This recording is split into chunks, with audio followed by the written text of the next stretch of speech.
Salut à tous et bienvenue sur Caribou Crypto, la chaîne qui veut rendre accessibles les blockchains et l'écosystème Polkadot. Aujourd'hui, je vous propose de découvrir la blockchain Polkadot. Cette vidéo comporte deux parties, une plutôt axée sur une vue de haut de ce qu'est Polkadot et une plus poussée qui permettra aux plus curieux de comprendre le fonctionnement de cette fabuleuse blockchain. Gavin Wood, le père de la blockchain Polkadot, a fait un constat. Il existe une multitude de blockchains, soit totalement indépendantes, soit évoluant au sein d'un écosystème indépendant comportant une blockchain mère, comme Ethereum par exemple. Le problème, c'est que ces blockchains indépendantes ne communiquent pas entre elles. Polkadot, ou encore blockchain à poids, possède un nom qui va m'aider à vous faire visualiser de quoi il s'agit. Prenons le célèbre maillot à poids du Tour de France. Chaque point peut être vu comme une blockchain indépendante. Polkadot a pour objectif de mettre à disposition une infrastructure complète permettant à chaque blockchain de communiquer avec une autre, en les reliant via différentes méthodes que nous allons découvrir. Qu'apporte concrètement Polkadot? Pour faire une analogie parlante avec ce que l'on vient de dire, si l'on revient dans les années 80, initialement, des ordinateurs ne pouvaient communiquer que s'ils étaient dans un même réseau ou reliés directement les uns aux autres par des câbles.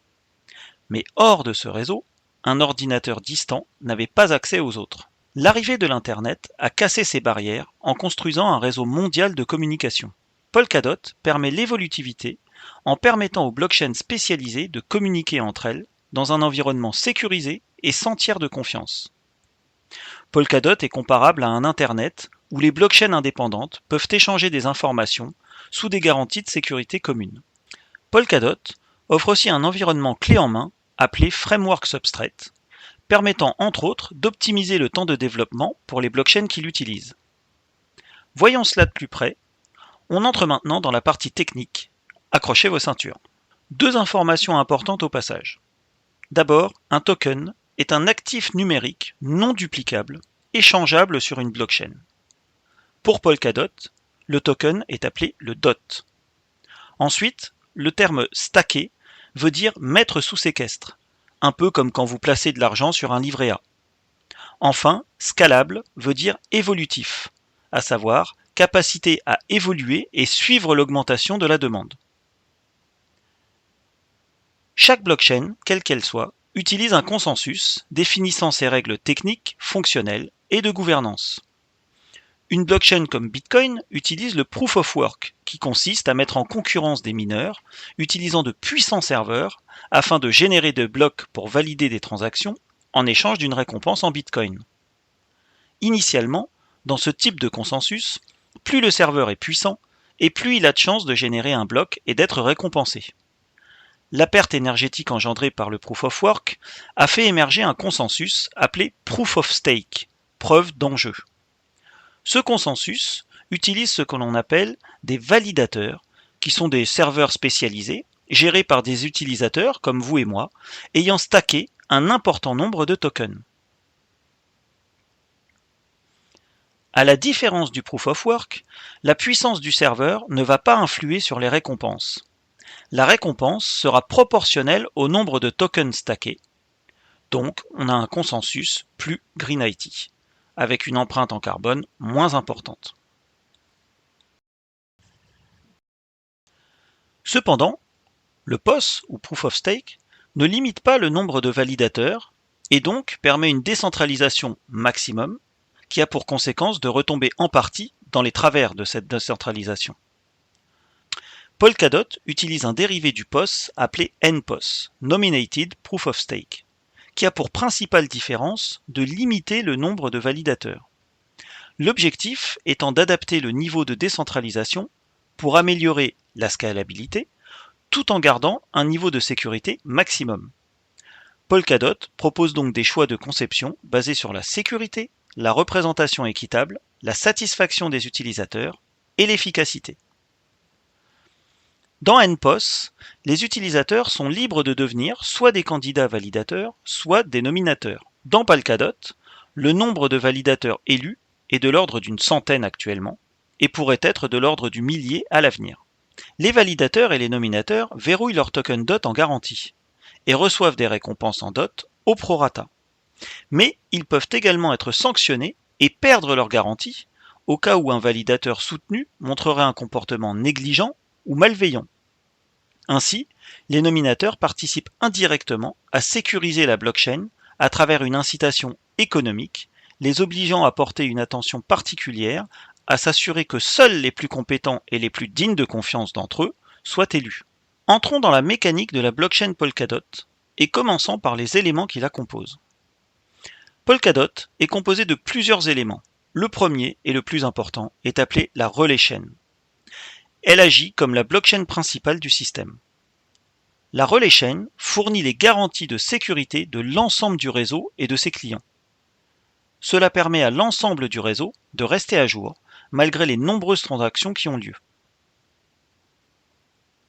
La logique de sécurité et de validation partagée de la relay chain fournit l'environnement pour la transmission de messages sans tiers de confiance, ce qui permet une véritable interopérabilité.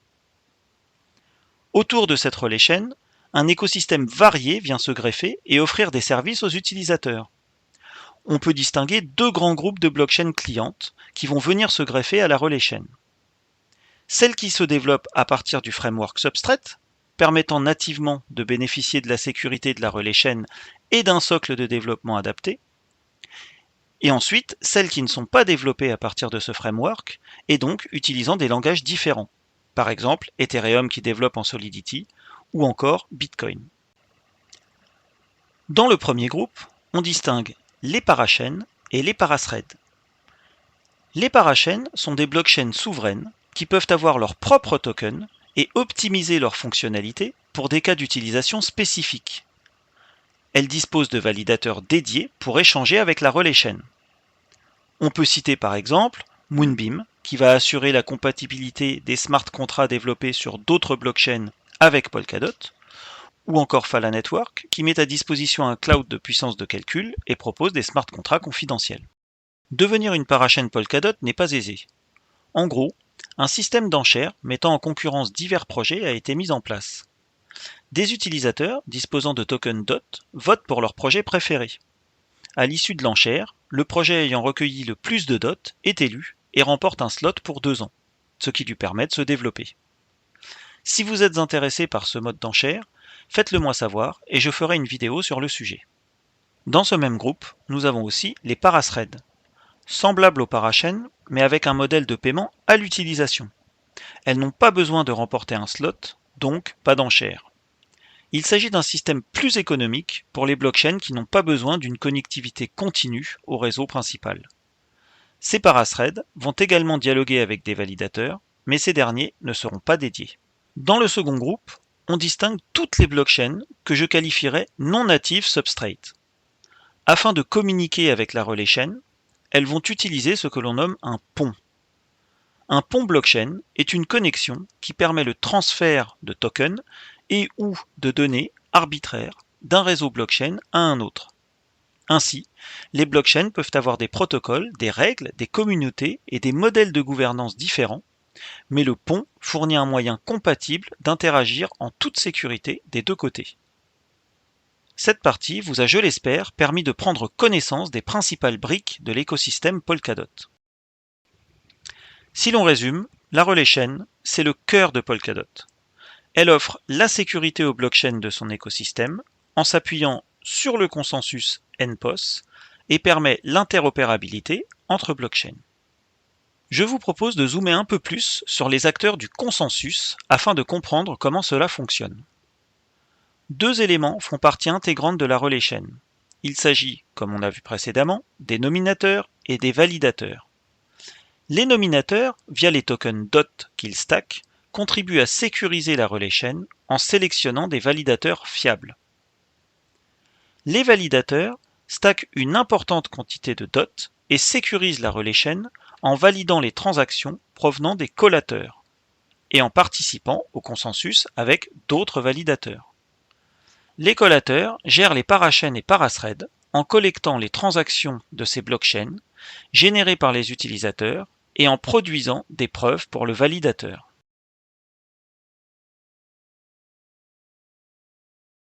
Enfin, les pêcheurs surveillent le réseau et signalent les mauvais comportements aux validateurs. Les collateurs et n'importe quel nœud complet de parachain peuvent jouer le rôle de pêcheurs. De la même manière, un pêcheur est récompensé s'il dénonce un acteur malveillant du réseau, mais est sanctionné s'il le fait à tort. Penchons-nous sur un cas concret d'utilisation de ponts. Dans le monde actuel, si vous souscrivez à une assurance sur les retards de vol aérien, il se passe un certain temps entre le moment où vous allez déclarer le souci et celui où vous allez recevoir votre indemnisation. Comme exemple pratique de transition, imaginons un marché décentralisé de l'assurance. Une façon de construire cela sur Polkadot serait de déployer une parachaîne d'assurance spécialisée pour les acheteurs et les vendeurs d'assurance. Supposons que grâce au pont, la parachaîne d'assurance Polkadot bénéficie des services d'une blockchain externe Oracle permettant d'alimenter sa parachaîne en données du monde réel, ainsi qu'une blockchain externe de l'Internet des objets, encore appelée IoT. Dans une situation où vous avez souscrit une assurance retard de vol, la blockchain Oracle confirme que votre vol a été retardé en temps réel et la blockchain IoT confirme dans le même temps que vous étiez à l'aéroport à temps pour votre vol. Sur la blockchain Polkadot, la parachaîne d'assurance reçoit alors un signal des blockchains Oracle et IoT, utilise un pont Ethereum pour déclencher une transaction du compte de la compagnie d'assurance vers le titulaire du contrat. Tout cela sans avoir recours à un tiers de confiance et extrêmement rapidement. C'est un exemple relativement simple de la puissance de l'interopérabilité offerte par Polkadot. Polkadot est conçu pour envisager un tel avenir, dans lequel nous verrons des applications regroupées sur un même réseau, proposant différents degrés de spécialisation, qui pourront elles-mêmes exploiter si nécessaire d'autres services fournis par d'autres blockchains sur d'autres réseaux. Le déploiement de ponts de haute qualité nous rapprochera un peu plus de cet avenir.